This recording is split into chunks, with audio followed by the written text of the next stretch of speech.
শিক্ষার্থী বন্ধুরা, আসসালামু আলাইকুম। আশা করি সবাই ভালো আছো। আজকে আমরা নবম দশম শ্রেণীর পদার্থবিজ্ঞান বিষয়ে পঞ্চম অধ্যায়ে একটি টপিক নিয়ে আলোচনা করব, যে অধ্যায়টির নাম হচ্ছে পদার্থের অবস্থা ও চাপ। এই চ্যাপ্টারটি পদার্থবিজ্ঞানে খুবই গুরুত্বপূর্ণ একটি চ্যাপ্টার। এই চ্যাপ্টারে কি কি বিষয়বস্তু আছে সেটা আমরা আগে বোর্ডে লিখে নিয়েছি। আমরা আমাদের আজকের এই ক্লাসে আমরা এই জিনিসগুলো ধাপে ধাপে জানতে পারবো, এবং এই টপিকগুলো এমনভাবে নেওয়া হয়েছে যেটা পুরোপুরি তোমাদের মেইন বইয়ের সাথে সাদৃশ্যপূর্ণ। তো আমরা যদি ভিডিওটি ভালো করে দেখে কি করে মেইন বইটা অনুশীলন করি, ইনশাআল্লাহ তোমরা এই চ্যাপ্টারটি ভালো করে বুঝতে পারবে। আর বেসিকটা যদি আমরা ভালো করে বুঝতে পারি, আমরা এই চ্যাপ্টারে যে রচনামূলক অংশগুলো আছে এবং যে গাণিতিক অংশটা আছে সেগুলো ভালো করে বুঝতে পারবো। তা আমরা চলে আসুন, আমরা আজকে যে প্রথম যে টপিকটা আছে চাপ, এটা নিয়ে একটু কথা বলি। এখন এই চাপ শব্দটা আমরা আমাদের জীবনে বিভিন্ন ভাবে শুনি, বিভিন্ন ক্ষেত্রে বিভিন্ন মানুষ এই চাপ শব্দটাকে ব্যবহার করছে, কিন্তু পদার্থবিজ্ঞানের ভাষায় চাপ শব্দটার একটি সুনির্দিষ্ট কি আছে, অর্থ আছে। যে কোনো জিনিসকে আমরা চাপ বলতে পারি না। তো চাপ শব্দটা আমি প্রথমে সংজ্ঞাটা একটু বলি। চাপ হচ্ছে কোনো তলে প্রতি একক ক্ষেত্রফলে যেটুকু বল কি হয়, অনুভূত হয়, সেই বলটাকে আমরা কি বলবো, চাপ বলবো। সেটা কেমন? ধরো আমরা একটা তল বিবেচনা করছি, যে এটা একটা তল যেটাকে আমরা এরিয়াকে এ বলতে পারি। এর মান ধরে নিলাম যে পুরোটা তলের ক্ষেত্রফল হচ্ছে 4 মিটার স্কয়ার। তাহলে এই 4 মিটার স্কয়ারে ধরলাম আমাদের F সমান 8 নিউটন কি হচ্ছে, 8 নিউটন বল অনুভূত হচ্ছে। তা এখন এই 8 নিউটন বলকে কি আমরা চাপ বলতে পারবো? আমরা বলতে পারবো না। কেন? আমরা সংজ্ঞা একটু আগে শুনেছিলাম, প্রতি একক ক্ষেত্রফলে যতটুকু কি হবে, বল অনুভূত হবে। তাহলে এই যে 4, তার মানে আমরা যদি এটাকে 4 ভাগ করে ফেলি, আমরা এই ক্ষেত্রটাকে যদি 4 ভাগ করে ফেলি, তাহলে এক ভাগে ক্ষেত্রফল কতটুকু আসবে? 4 মিটার স্কয়ার আসবে। তাহলে এই এক কি 1 মিটার স্কয়ার ক্ষেত্রফলে যতটুকু বল আমরা পাবো, সেই বলটাকে আমরা কি বলতে পারবো? সেই বলটাকে আমরা চাপ বলতে পারবো। তাহলে আমরা যদি সমীকরণ দাঁড় করাই, সেটা কিভাবে? ধরো এই ক্ষেত্রফলে কতটুকু বল অনুভূত হচ্ছে? F নিউটন বল অনুভূত হচ্ছে। তাহলে আমরা যদি ঐকিক নিয়ম অনুসারে, তাহলে 1 মিটার স্কয়ারে কতটুকু বল অনুভূত হবে? উপরে হবে F, নিচে হবে A। এখন এই যে 1 মিটার স্কয়ারে যতটুকু বল আমরা পাচ্ছি, সেটাকে আসলে সংজ্ঞা অনুসারে আমরা কি বলতে পারি? সংজ্ঞা অনুসারে সেটাকে আমরা বলতে পারি যে চাপ। আর প্রেসার শব্দ থেকেই পিটাকে কি বলা হয়? চাপের প্রতীক হিসাবে আমরা নিতে পারি। তাহলে পি সমান আমরা কি বলতে পারি? F/A। এখন সংজ্ঞাটা পেলাম, আমরা সমীকরণটাও পেয়ে গেলাম। এখন যদি আমরা একটু দেখতে চাই যে এর এককটা কেমন হতে পারে, আমরা যদি একটু হিসাব করি যে এখানে কতটুকু পাচ্ছি চাপ, তাহলে আমরা 8 নিউটন উপরে F এর মান, এবং A এর মান হচ্ছে কত? 4 মিটার স্কয়ার। তাহলে আমরা কি পাচ্ছি? 8 কে 4 দিয়ে ভাগ করলে পাবো 2, আর একক হবে কত? নিউটন। আর m স্কয়ারটা যখন উপরে যাবে আমরা কত পাবো? ms inverse 2। তাহলে আমরা অলরেডি একটা একক পেয়ে গেছি, যেটা চাপের একক। তাহলে চাপের এককে কিন্তু আমরা এই নিউটন পার মিটার স্কয়ারের পরিবর্তে আমরা প্যাসকেলও বলতে পারি। প্যাসকেল হচ্ছে একটা বিজ্ঞানীর নাম, সেই বিজ্ঞানীর নাম অনুসারে এই চাপের একক আমরা কি বলতে পারি? প্যাসকেলও বলতে পারি। তাহলে আমরা একটা সমীকরণ যদি পেয়ে যাই যে 1 প্যাসকেল সমান কত? 1 নিউটন পার মিটার স্কয়ার। এই ধরনের সম্পর্কগুলো বহু নির্বাচনীতে আসতে পারে। তাহলে আমরা কি পেয়ে গেলাম? আমরা চাপের একটা সমীকরণ পেয়ে গেলাম, এবং সমীকরণ থেকে আমরা এককও পেয়ে গেলাম। এখন আমরা যদি একটু দেখতে চাই যে চাপের মাত্রা সমীকরণটা কেমন হবে, চাপের মাত্রা সমীকরণটা বের করতে চাইলে আমরা একটা কাজ করতে পারি। বলের মাত্রা সমীকরণটা যদি আমরা উপরে বসিয়ে দেই, যে বলের মাত্রা সমীকরণ হচ্ছে ml t ইনভার্স কত? t ইনভার্স 2, এবং এরিয়া ক্ষেত্রফল তার মাত্রা হচ্ছে l স্কয়ার। তো এই 2টা যখন উপরে যাবে, উপরে গিয়ে যখন আমরা কাটাকাটি করব, তখন আমরা পাবো m l ইনভার্স 1 এবং t ইনভার্স কত? 2। এটা হচ্ছে আমাদের চাপের মাত্রা সমীকরণ। এখন মজার বিষয় হচ্ছে, কোন একটা তলে যখন একটা ক্ষেত্রফলে, মানে একক ক্ষেত্রফলে যতটুকু চাপ অনুভূত হবে, সেটা ওই তলের উপর, আমি কথা একটু মন দিয়ে খেয়াল করবে, যে কোন একটা তলে একক ক্ষেত্রফলের উপরে যতটুকু বল অথবা চাপ অনুভূত হবে, সেটা ওই তলের উপর প্রত্যেকটা ছোট ছোট বিন্দুর উপরেও কি হবে? একই পরিমাণ চাপ অনুভূত হবে। সেটা কিভাবে? যখন আমরা ক্ষেত্রফলটাকে ছোট করে ফেলবো, পাশাপাশি তখন বলটাও হয়ে যাবে ছোট হয়ে যাবে, এবং ভাগফলটাও কি হয়ে যাবে? ভাগফলটাও আগের মতো একই রয়ে যাবে। তার মানে কোন তলে যদি একক ক্ষেত্রফলে যতটুকু চাপ অনুভূত হবে প্রত্যেকটা বিন্দুতে এবং সামগ্রিকভাবেও কি হবে? একই পরিমাণ আমরা চাপ পেয়ে যাব। তাহলে চাপের এটা একটা গুরুত্বপূর্ণ ব্যাপার গেল। চাপের সংজ্ঞাটা শুনলাম, আমরা চাপের মাত্রা সমীকরণটা পেলাম, চাপের এককটা পেলাম। এখন চাপ এটা কি আসলে স্কেলার রাশি নাকি এটা ভেক্টর রাশি? আসলে মজার বিষয় হচ্ছে বল যদিও একটি কি ভেক্টর রাশি, এটার মান এবং দিক দুটো ছাড়া এটাকে কি করা যায় না, প্রকাশ করা যায় না। কিন্তু চাপ এটা হচ্ছে আসলে একটি স্কেলার রাশি। কেন? কঠিন পদার্থে চাপ শব্দটা খুব একটা প্রযোজ্য না হলেও তরল কিংবা গ্যাসীয় পদার্থে চাপ শব্দটাকে আমরা বেশি ব্যবহার করি, এবং যখন সেখানে আমরা চাপ শব্দটাকে বিবেচনা করব তখন নির্দিষ্ট কোনো দিকের তখন আসলে প্রয়োজন হয় না, চাপটা যে কোনো দিক থেকেই হতে পারে। তো এইটা আমরা যখন নেক্সট টপিকগুলো আলোচনা করব তখন সেই জিনিসগুলো ইনশাআল্লাহ চলে আসবে এর ভিতরে। তাহলে আমরা যদি এখন একটু এটা জানার চেষ্টা করি যে 1 নিউটন 1 প্যাসকেল চাপ আমরা কাকে বলতে পারি। 1 প্যাসকেল চাপের জন্য আমরা যদি একটা কাজ করি যে এখানে যদি 1 নিউটন বল নেই, এখানে যদি কি পাই, এখানে যদি আমরা 1 নিউটন বল নেই এবং ক্ষেত্রফল যদি আমরা 1 মিটার স্কয়ার নেই, তাহলে আমরা কি পেয়ে যাব? তাহলে আমরা 1 প্যাসকেল পেয়ে যাব। তাহলে সেটা সংখ্যাটা কেমন হবে? যে প্রতি একক 1 মিটার স্কয়ার ক্ষেত্রফলে যদি 1 নিউটন বল অনুভূত হয়, তাহলে যে চাপ উৎপন্ন হবে সেটাকে আমরা কি বলতে পারি? 1 প্যাসকেল চাপ বলতে পারি। এখন আমরা একটা মজার জিনিস দেখব, সেটা কেমন? যে ধরো আমরা একটা তল বিবেচনা করছি, ধরো এটা একটা তল, এই তলের উপরে এটা আমরা একটা 2 কেজি ভরের একটা বস্তু দিলাম। তাহলে এই বস্তুটা নিশ্চয়ই তার ওজনের কারণে এই তলের উপরে কি করছে? একটা চাপ প্রয়োগ করছে। এখন প্রশ্ন হচ্ছে যে সর্ব অবস্থায় কি এই বস্তুটা একই চাপ কে এর উপর প্রয়োগ করছে কিনা? আসলে একই চাপ প্রয়োগ করছে না। সেটা কেন? কারণ আমরা এখন নিচে যেই তলটা পাচ্ছি সেই তলে যে ক্ষেত্রফল, এবং যদি আমরা এভাবে বস্তুটাকে বসাই সেই তলে ক্ষেত্রফল কিন্তু কি নয়, একরকম নয়, কিন্তু ওজন কিন্তু কি আছে? একই রকম আছে। তাহলে আমরা যদি এখানে একটু দেখি যে f এর যে মানটা সেটাকে আমরা কি বলতে পারবো? সেটাকে আমরা বলতে পারবো mg। কি বলতে পারবো? mg। কে এটা হচ্ছে বস্তুর, এটা হচ্ছে কি বস্তুর ভর, সরি এটা হচ্ছে বস্তুর ওজন। এখন ক্ষেত্রফলটা যখন আমরা এভাবে রাখবো তখন একরকম ক্ষেত্রফল পাবো, কারণ দৈর্ঘ্য এবং প্রস্থ বিবেচনায় আসবে। কিন্তু যখন আমরা এভাবে রাখবো তখন কিন্তু প্রস্থ এবং উচ্চতা বিবেচনায় আসবে, তখন কিন্তু এরিয়াটা কি হবে? এরিয়াটা পূর্বের তুলনায় ছোট হয়ে যাবে। তাহলে এরিয়া যদি ছোট হয়ে যায়, এরিয়া ধরলাম আমরা যদি এরিয়া যদি এই অবস্থায় যে এরিয়া আছে এই অবস্থায় এরিয়াটা কি হবে? ছোট হবে। তা আমরা এরিয়া যদি ছোট পাই তাহলে আমরা নিশ্চয়ই কি পাবো? আমরা চাপটা বেশি পাবো। তাহলে সেটা যদি আমরা ভাবি তাহলে কি হচ্ছে? এই বস্তুটা এই অবস্থায় এই তলের উপর যতটুকু চাপ দিচ্ছে আর এই অবস্থায় তার চাইতে বেশি চাপ দিচ্ছে। কেন? কারণ বস্তুর ওজন চেঞ্জ হয় নাই, কিন্তু আমরা বস্তুটাকে যদি ভিন্নভাবে রেখেছি তাই কি চেঞ্জ হয়ে গেছে? তাই তার ক্ষেত্রফলটা চেঞ্জ হয়ে গেছে। আর ক্ষেত্রফল চেঞ্জ হওয়ার ফলে তার যে চাপটা সেটা কি হয়েছে? সেটাও পরিবর্তন হয়ে যাচ্ছে। তার মানে আমরা কি বুঝতে পারলাম?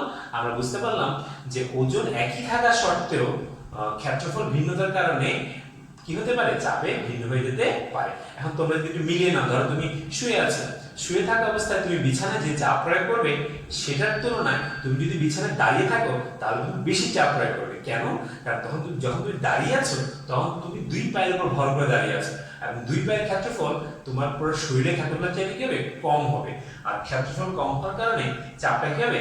চাপটা অটোমেটিক্যালি বেড়ে যাবে। তা আমরা এই ছিল আমাদের চাপ সংক্রান্ত পড়াশোনা।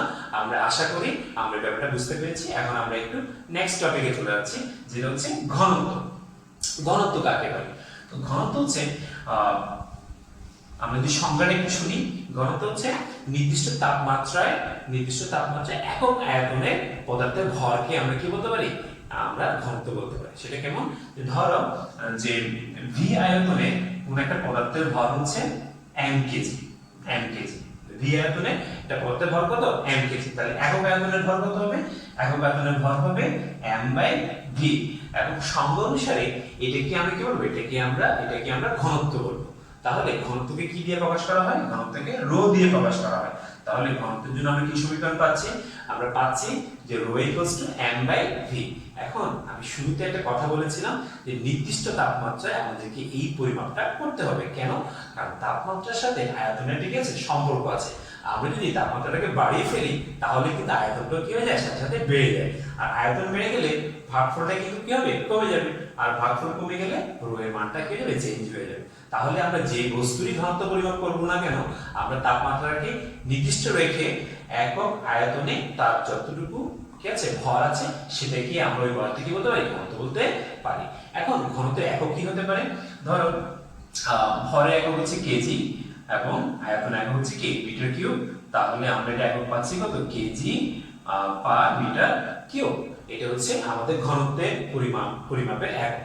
আর এটা মাত্রা সমীকরণটা কেমন হতে পারে? এটা মাত্রা সমীকরণ হবে যেমন ভরের জন্য আমরা কি করি? মাস m ইউজ করি, ক্যাপিটাল M, এবং আয়তনের জন্য আমরা ইউজ করি কি? L cube. তাহলে এটা যদি কি করি আমরা একটু সরলীকৃত করি, আর Lটা কোথায় উঠে যাবে? পাওয়ারটা -3 উপরে উঠে যাবে। এটা হচ্ছে আমাদের ঘনত্বের কি? এটা হচ্ছে আমাদের ঘনত্বের মাত্রা সমীকরণ। তাহলে আমরা ঘনত্বের সংজ্ঞাটা শুনলাম, সমীকরণটা পেলাম, এককটা পেলাম, এবং আমরা মাত্রা সমীকরণটা দেখলাম। এবং বিভিন্ন পদার্থের ঘনত্বটা কেমন সেই ব্যাপারে তোমাদের বইতে কি দেওয়া আছে? চার্ট দেওয়া আছে। আমরা এরপরে যেটা জানতে পারবো সেটা হচ্ছে ঘনত্বের ব্যবহার। ঘনত্বের কি কি ব্যবহার আমাদের দৈনন্দিন জীবনে কাজে লাগে সেটা যদি আমরা একটু শুনতে চাই। প্রথমে আমি যদি তোমাদেরকে বলি যে এই যে আমরা শীতকালে অনেক সময় কি করি? গরম পানি দিয়ে আমরা গোসল করি। কেন? ঠান্ডা যাতে একটু কম লাগে। তো তোমরা খেয়াল করেছো কিনা জানি না, তোমরা যখন পানিটাকে চুলায় গরম করো দেখা যায় কিছুক্ষণ পর পানিটা ফুটতে থাকে। কেন ফুটতে থাকে? কারণ নিচে যে জায়গাটাতে তাপ লাগছে সেই জায়গাটা পানিটা কি হয়ে যায়? হালকা হয়ে যায়, তাপের ফলে প্রসারিত হয়ে যায়। প্রসারিত হয়ে যেহেতু হালকা হয়ে যাচ্ছে, পদার্থটার পরিমাণটা কমে যাচ্ছে এক আয়তনে, তার মানে ঘনত্বটা হ্রাস পাচ্ছে।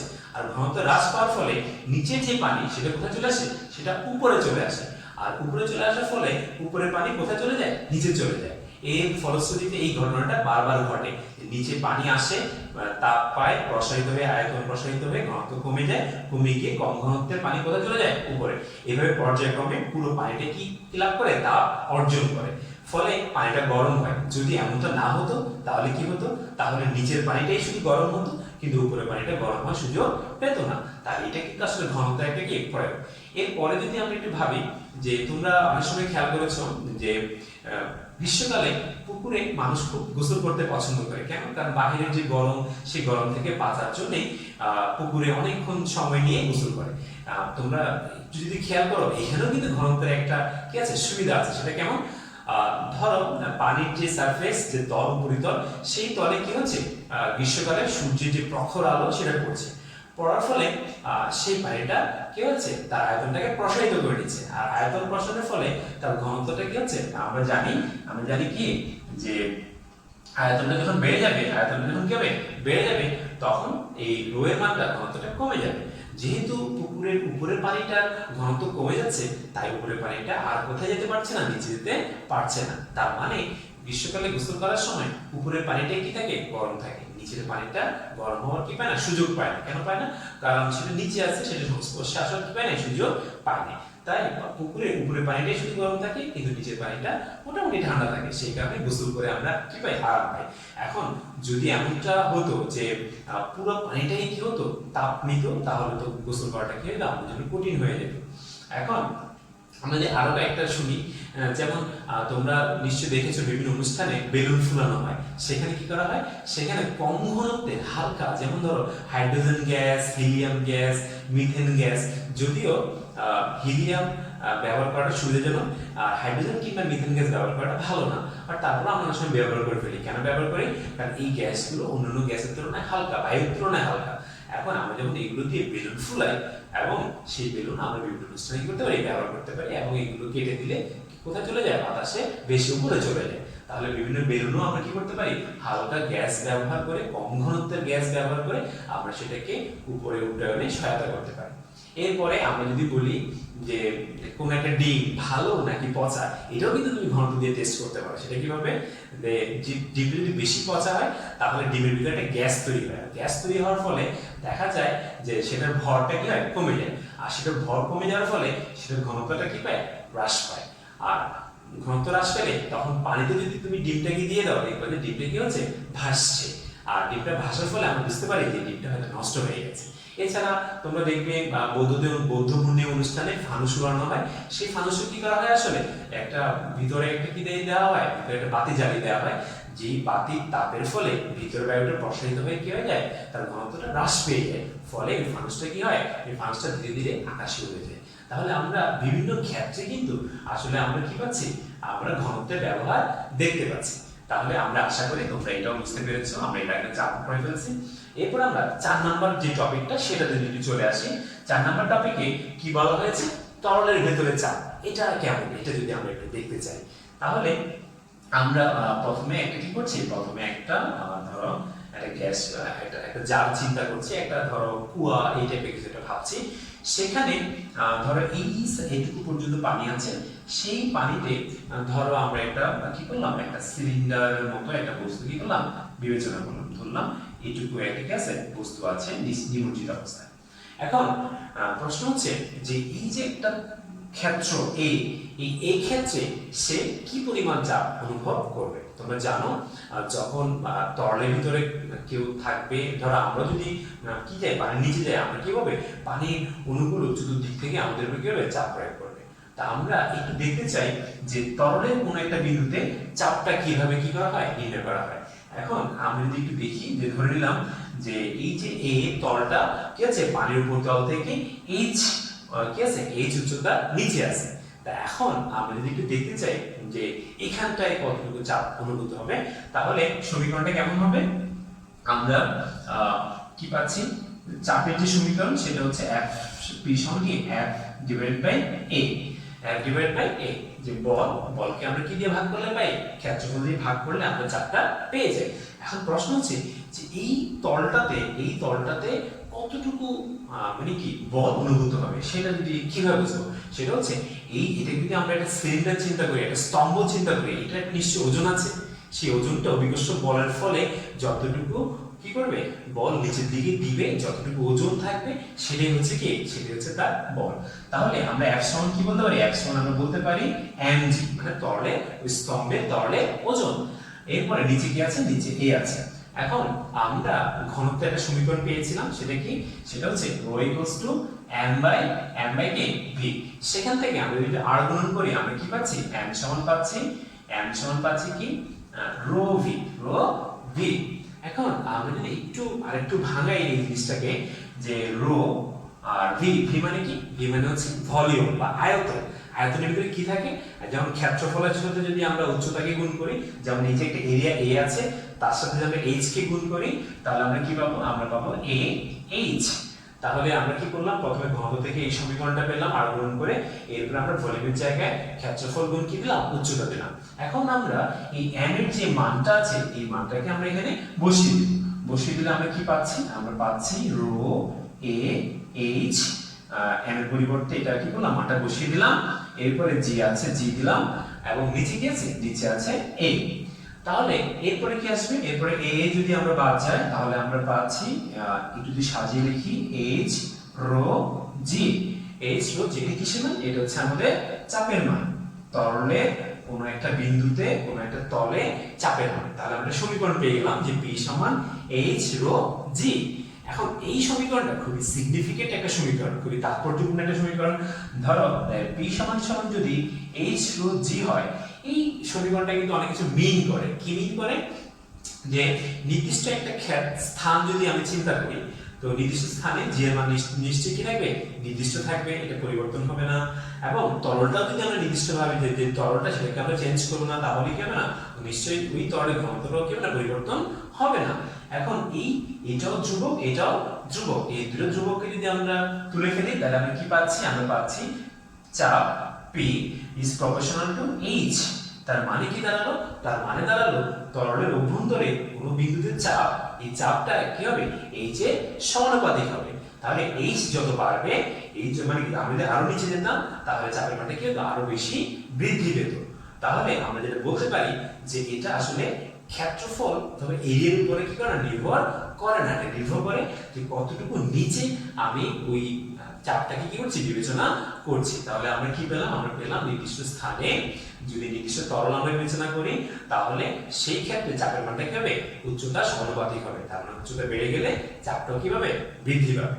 আচ্ছা, এই ব্যাপারটা প্রয়োগ করে আমরা যেটা করতে পারি সেটা হচ্ছে আমরা একটা গ্রাফ আঁকতে পারি। সেটা কেমন, ধরো আমি সমুদ্রের নিচে আছি, সমুদ্রের নিচে আমরা যদি কি করি, আমরা যদি উচ্চতাটাকে ধীরে ধীরে বৃদ্ধি করতে থাকি, যে x অক্ষ যেন উচ্চতা মানটা বসাই, তাহলে দেখা যাবে চাপটাকে যেন y অক্ষে বসাই, তাহলে দেখা যাবে ধীরে ধীরে কি হচ্ছে, যত উচ্চতা বৃদ্ধি পাবে ধীরে ধীরে চাপের মানটা আরো কি হবে, চাপের মানটা আরো বৃদ্ধি পেতে থাকবে। তার মানে আমরা যত গভীরে যাব তত বেশি কি হবে, তত বেশি চাপ অনুভূত হবে। যেই কারণে আমরা যদি সমুদ্রের খুব গভীরে চলে যাই তাহলে কিন্তু আমরা এতটা পানির চাপ সহ্য করতে পারবো না। ইভেন সাবমেরিন যে পানির নিচে থাকে সেগুলো কিন্তু খুব নিচ দিয়ে চলে না, কারণ খুব নিচ দিয়ে চললে সেই সাবমেরিনও কি করতে পারবে না, পানির বিশাল চাপটাকে সে সহ্য করতে পারবে না। তাহলে আমরা আশা করি যে তরলের যে ভেতরে যে চাপ, সেই চাপের সমীকরণটা কিভাবে আসলো সেটা আমরা বুঝতে পারবো। এরপরে যে টপিকটা আছে সেটা হচ্ছে কি আর্কিমিডিসের সূত্র এবং প্লাবতা। এটা খুবই গুরুত্বপূর্ণ একটি টপিক। এই টপিক দিয়ে এই চ্যাপ্টারে খুব অনেক গুরুত্বপূর্ণ অঙ্ক কি করা যায়, সমাধান করা যায়। তো আর্কিমিডিস তোমাদের বইতে এই টপিকের শুরুতেই আর্কিমিডিস একটা গল্পের কথা বলা হয়েছে। আমরা কিন্তু গল্পটা বইতে দেওয়া নেই, আমরা যদি গল্পটা একটু শুনি যে কি ছিল সেই আর্কিমিডিসের গল্প, যে কোত্থেকে উনি এই প্লাবতা সংক্রান্ত সূত্রটা দিলেন, সেই গল্পটা যদি একটু শুনি। খ্রিস্টপূর্ব 300 অব্দে একটা সাম্রাজ্য ছিল, সিসিলিয়ান একটা সাম্রাজ্য। সেই সাম্রাজ্যের একটা রাজা ছিল, রাজাটার নাম হচ্ছে হাইরন। যে হাইরন, ওই রাজার একটা ইচ্ছা হলো যে উনি বিশাল একটা জাহাজ বানাবেন, যে জাহাজটা উনি মিশরের যে রাজা টলেমি, ওই টলেমিকে উনি এটা উপহার দেবেন। এখন মজার বিষয় হচ্ছে এই জাহাজটা এত বড় হবে যে ওই সময়টা যতগুলো জাহাজ ছিল তার 49 গুণ বেশি হবে, এবং যার ভর প্রায় 2000 টন হবে। এই 2000 টন জাহাজ উনি বানানোর জন্য উনি কি করলেন, এক দেশ থেকে কাঠ, এক দেশ থেকে রশি, এক দেশ থেকে আলকাতরা, এগুলো দিয়ে উনি জাহাজটা তৈরি করলেন। এখন তৈরি করার একটা প্ল্যানিং নিলেন। এখন প্রশ্ন হচ্ছে, সবার মনে একটা প্রশ্ন যে এত বিশাল জাহাজ এটা কি সমুদ্রে ডুবে যাবে নাকি এটা ভেসে থাকবে। এখন আর্কিমিডিস ছিল ওই দেশেরই একজন পদার্থবিজ্ঞানীবিদ, তখন ওনাকে ডেকে নিয়ে আসা হলো। ওনাকে বলা হলো যে তোমার কাজ হচ্ছে যে কিভাবে আমরা এটা তৈরি করলে এই কি এই বিশাল জাহাজটার নাম আছে, এই জাহাজটার নাম হচ্ছে সিরাকুসিয়া। এই সিরাকুসিয়া জাহাজটি কি করবে না, ডুববে না।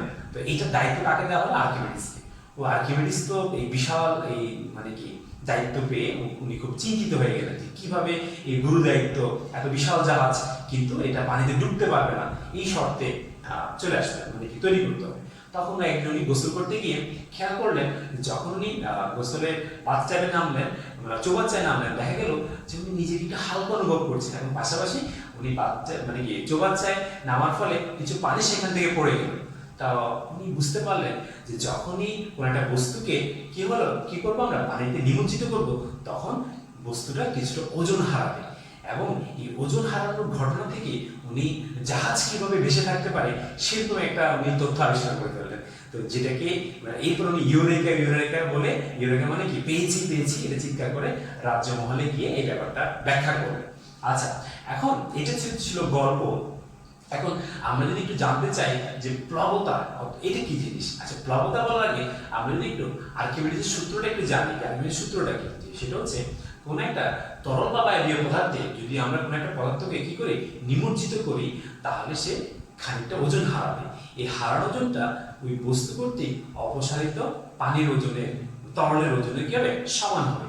তো কথাটা আসলে একটু বোঝা গেল না, কেমন একটু কঠিন মনে হচ্ছে। তা আমরা যদি একটা কাজ করি, একটা পরীক্ষা করে তোমাদেরকে দেখাই যে যে এখানে আমার হাতে একটা কি আছে, গ্লাস আছে, এই গ্লাসটা একদম পানিপূর্ণ। আমি একটা বস্তুকে রাবার দিয়ে কি করে নিয়েছি, রাবার দিয়ে বেঁধে নিয়েছি। এখন আমি যখন কি করব, এখন নিশ্চয়ই এই রাবারটি একটু প্রসারিত হচ্ছে, কেন, কারণ এই বস্তুর ওজনটা নিচের দিকে ক্রিয়াশীল, সে ফলে এই রাবারটা একটু বড় দেখাচ্ছে। যখন আমরা এখানে কি করব, এটাকে আস্তে আস্তে নিমজ্জিত করে দিব, তাহলে দেখা যাবে কিছু পানি পড়ে যাচ্ছে, তোমরা খেয়াল করতে পারছো কিনা, এবং কিন্তু এই রাবারটাও ছোট হয়ে গেছে। তো ভিডিওতে এত ভালো বোঝাও নাও যেতে পারে, তো যখন আমরা এটাকে বের করে নিয়ে আসবো তখন রাবারটা কিন্তু আসলে আগের চেয়ে একটু বড় হয়ে যাবে। এখন এই পরীক্ষা দ্বারা আমরা কি বুঝলাম, এই পরীক্ষা দ্বারা আমরা বুঝলাম যে যখন আমরা একটা বস্তুকে কি করব পানিতে নিমজ্জিত করব তখন দুটো ঘটনা ঘটবে। কি ঘটনা? যে ওই বস্তুটা পানিতে স্থান নেওয়ার জন্য কিছু পানিকে সে সরিয়ে দিবে। তো এই সরিয়ে দেওয়া পানিকে আমরা বলবো অপসারিত পানি। আচ্ছা, এবং এই অপসারিত পানিটা যে ওজনটা আছে সেই ওজনটা সেই বস্তু থেকে কি পাবে? হ্রাস পাবে। আর হ্রাস পাওয়ার ফলে বস্তুটা একটু হালকা হয়ে যাবে। তো এই কথাটাই আসলে আর্কিমিডিস বলতে চেয়েছিলেন। তা আমরা একটু একটা ছবির মাধ্যমে আমরা এই ব্যাপারটাকে একটু ব্যাখ্যা করব। আমরা একটা আবার আগের মতো একটা সিলিন্ডারকে বিবেচনা একটা বিকার অথবা কিছু একটা বিবেচনা করছি। এখন তার ভিতরে আমরা কি করলাম? একটু পানি নিলাম এতটুকু পর্যন্ত। এখন এই পানি নেওয়ার পরে আমরা এখানে কি নিচ্ছি? একটা সিলিন্ডার আকৃতির একটা বস্তু নিচ্ছি। এখন এই যে পানির যে উপরিতল, সেই উপরিতল থেকে এই সিলিন্ডারের যে উপরিতল তার হাইটটা হচ্ছে ধরলাম h1, কি 1 h1। এবং আমরা আরেকটা জিনিস বলতে পারি যে পানির যে উপরিতল সেই উপরিতল থেকে একদম নিচের যে তল আছে সেই তলের যে কে দূরত্ব সেটাকে আমরা বলতে পারি h2। h1 হচ্ছে প্রথমটা হচ্ছে কি? প্রথমটা হচ্ছে h1 এবং পরেরটা হচ্ছে কি? পরেরটা হচ্ছে h2। এখন আমরা যদি এই h2 থেকে কি করি? h1 কে বিয়োগ করি তাহলে আমরা কি পেয়ে যাব? তখন আমরা যে সিলিন্ডারের যে হাইট সেটা পেয়ে যাব। তাহলে সিলিন্ডার হাইট h সমান কি হবে? h সমান হবে h2 h1। এখন প্রশ্ন হচ্ছে এই সিলিন্ডারের উপরের তলে সে নিশ্চয়ই একটা চাপ অনুভব করবে। একটু আগে আমরা তরলের ভেতরে চাপটা হিসাব করেছিলাম।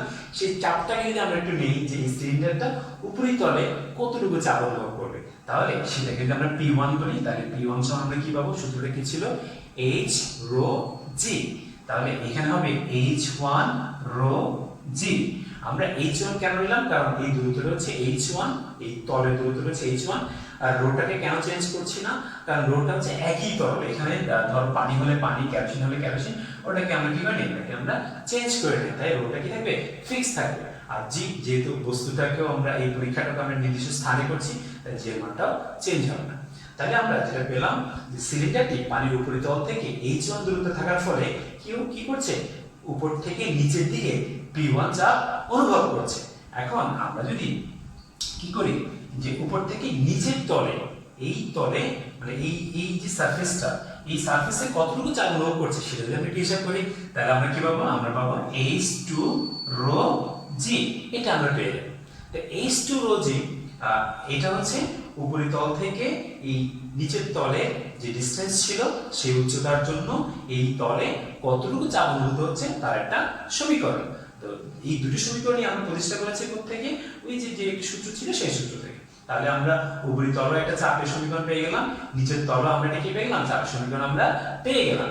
এখন আমরা যেটা করতে পারি যে আমরা একটু দেখতে চাই যে উপরে কতটুকু বল অনুভূত হচ্ছে, মানে উপর থেকে নিচের দিকে কতটুকু বল অনুভূত হচ্ছে এবং নিচ থেকে উপরের দিকে কতটুকু বল অনুভূত হচ্ছে।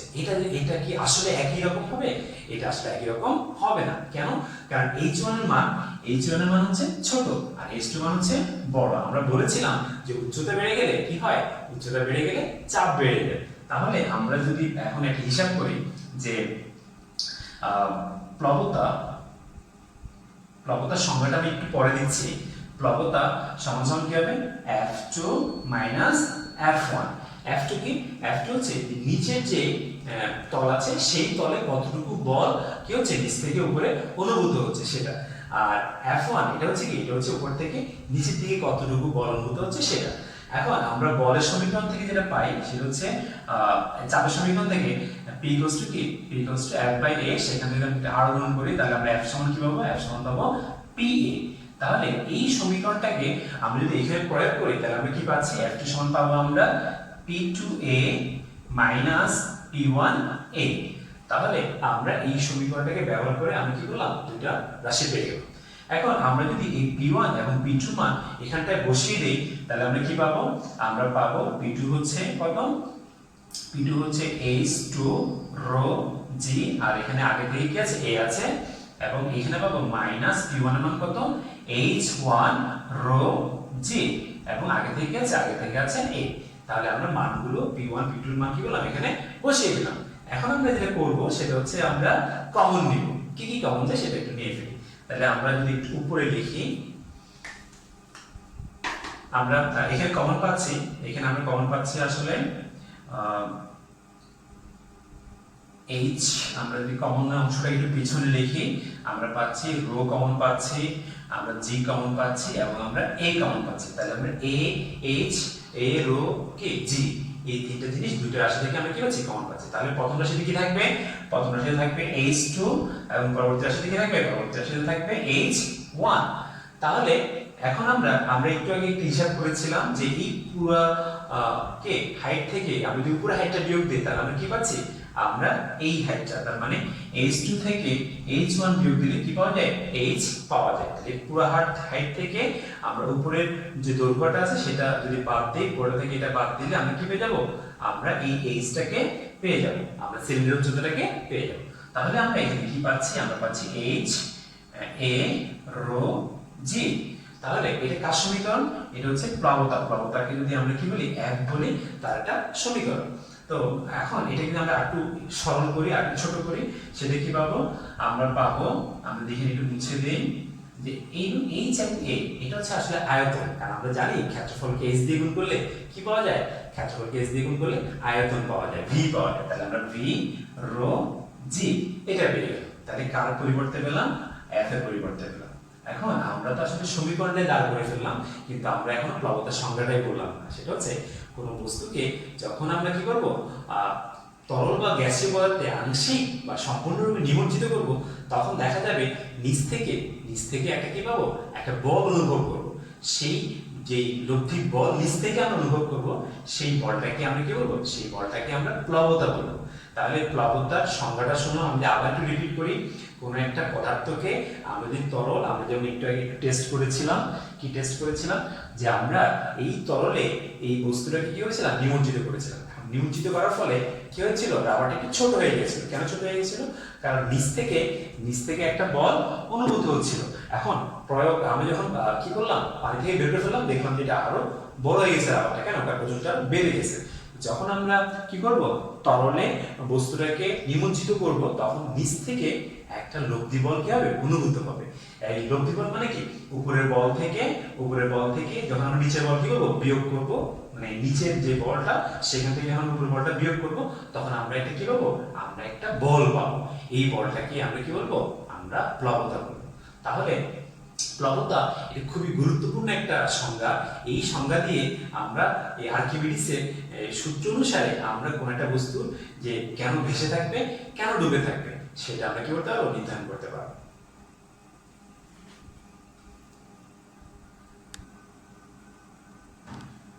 তোমরা যদি একটু খেয়াল করো যে যে এই যে একটা সমীকরণ পেলাম আমরা কিসের জন্য? প্লাবতার জন্য। এটা কিন্তু একটা মিনিং হয়। সেটা কেমন? যে এই যে একটা বল, যেটা লব্ধি বল, যেটা নিচ থেকে কি হচ্ছে? ক্রিয়াশীল হচ্ছে, সেটা একটা যদি আমরা একটু ব্যাখ্যা করি বাংলায়, যে এই বস্তুটা যে আয়তন আছে, সে আয়তনের সমপরিমাণ তরল যে ওজন হবে, সেই ওজনের সমপরিমাণ বল কি হবে? নিচের দিকে ক্রিয়াশীল হবে। আমি আবার বলছি, এই বস্তুটার আয়তনের সমপরিমাণ যে তরলের ওজন, সেটা উপরের দিকে আসলে যে বল দেয়, সেটাকে আমরা কি বলতে পারি? বইয়ের ভাষায় আমরা প্লাবতা বলতে পারি। তাহলে আমরা প্লাবতার সংজ্ঞা কি বলেছিলাম? যে কোন একটা বস্তুকে যদি আমরা তরল বা পানিতে কি করি? নিমজ্জিত করি, তাহলে উপর দিকে কি পাওয়া যায়? একটা লব্ধি বল, একটা কি বিয়োগফলের কারণে উপরের বল আর নিচের বলের যে বিয়োগফলের ফলে যে বলটা টিকে থাকে, যেটা কি হয়? যেটা নিচ থেকে উপর দিকে ক্রিয়াশীল হয়, তাহলে সেই বলটাকে আমরা কি বলবো? প্লাবতা বলবো। এটাকে আমরা ইংলিশে বুয়ান্সি বলতে পারি। আচ্ছা, এখন আমরা যে তরলে যে বস্তুর যে ভেসে থাকা এবং ডুবে থাকা, এটা কিসের উপর নির্ভর করে সেটা আমরা একটু দেখব। তো সেটা দেখার জন্য